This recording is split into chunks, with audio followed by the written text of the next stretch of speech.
Ya, untuk teman-teman saya akan memberitahu kenapa solo GT ini kadang dibuat lari gitu sulit untuk lari di 100 itu sulit gitu ya. Padahal kita udah main PT, main rak udah modif pos PT-nya udah begini begitu begitu, udah begini tapi tetap masih stuck di 90, 80. Kadang pun dari 60 ke 80 pun berat gitu. Itu apa namanya, sampai kita pusing kan gimana cara lagi kan supaya di motor bisa kecepek gitu kan, sekalipun bisa kecepek pun juga sulit banget gitu kan. Saya akan memberitahu nih ya, sebenarnya tuh ada di bagian bearing noken as gitu ya, rahasianya itu. Jadi begini nih, ini ada dua noken as ya, yang ini normal dan yang ini tidak normal. Yang tadi yang saya katakan adalah sulit untuk menempuh di atas 80, kadang stuck di 80 aja gitu, sulit untuk ya. Harusnya kan kalau baru keluar gitu ya, baru keluar terbit motor ini kan bisa 110 120 gitu, itu baru saat baru keluar dari dealer itu kuat 120.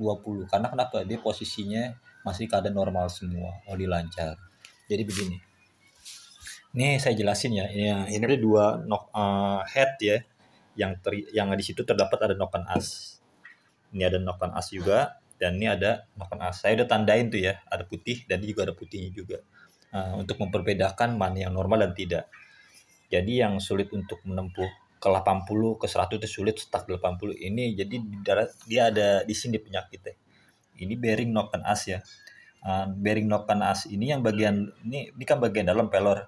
Yang bagian luarnya ini tuh tidak boleh mutar. Contoh begini nih. Ini kan mutar tuh. Nah, kan saya ada tandain tuh ya, ada kertasnya ikut muter ya. Nah, itu yang bagian luar tuh tidak boleh mutar. Yang mutar adalah bagian dalamnya aja yang terdapat pelor. Jadi noken as ini mutar tidak sepenuhnya di pelor, tapi bearing luarnya ikut mutar di bagian apa tuh nih, rumahnya gitu. Nah, dengan jangka yang panjang nanti head ini akan rusak tergerus oleh bearing luarnya noken as ini. Itu gejalanya umumnya biasanya tuh dia sulit untuk menempuh ke 80, hanya stuck 70 ke 80. Buat lari ke cepet tuh nggak akan bisa, ada berat sekali. Karena kenapa, dia muternya bearing bearing noken as ini muternya bukan di porosnya gitu. Kalau yang normal tuh bagian bearing luar ini, yang luar tuh kan ada bisa dilihat gerak, itu tidak bergerak, tidak boleh gerak gitu, enggak, yang bagian bearing luarnya. Nah, contoh nih yang udah ini normal ya gitu, normal. Dia saya gerakin sedikit pun dia nggak akan gerak, yang bagian luarnya. Dan bagian di dalamnya aja gitu yang bergerak, yang luarnya tidak akan bergerak. Jadi kita harus cek dulu gitu ininya nih, bearingnya. Kalau kita mau nyervis motor gitu ya, kalau kita pengen memperbaiki motor di bagian spiti-nya ininya, cek dulu bearing, cek dulu nih bearing noken as ini gitu.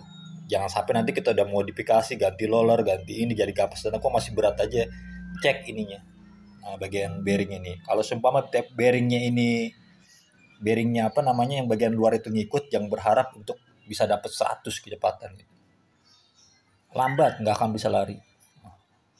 Oke, gitu aja ya teman-teman, saya hanya memberikan informasi gitu ya. Jangan sampai bearing yang bagian luar ini nih, bisa dipahami kan yang luar ya gitu.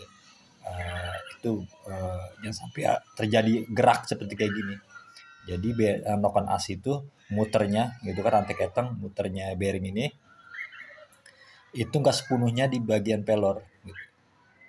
Jadi yang muter adalah bearing luarnya ikut keluar, bearing luar ikut muter, sehingga nanti ada bunyi beginilah, bunyi begitulah, noken as jadi gak awet lah, noken as rusak lagi gitu ya. Nah, oke kawan, assalamualaikum warahmatullahi wabarakatuh.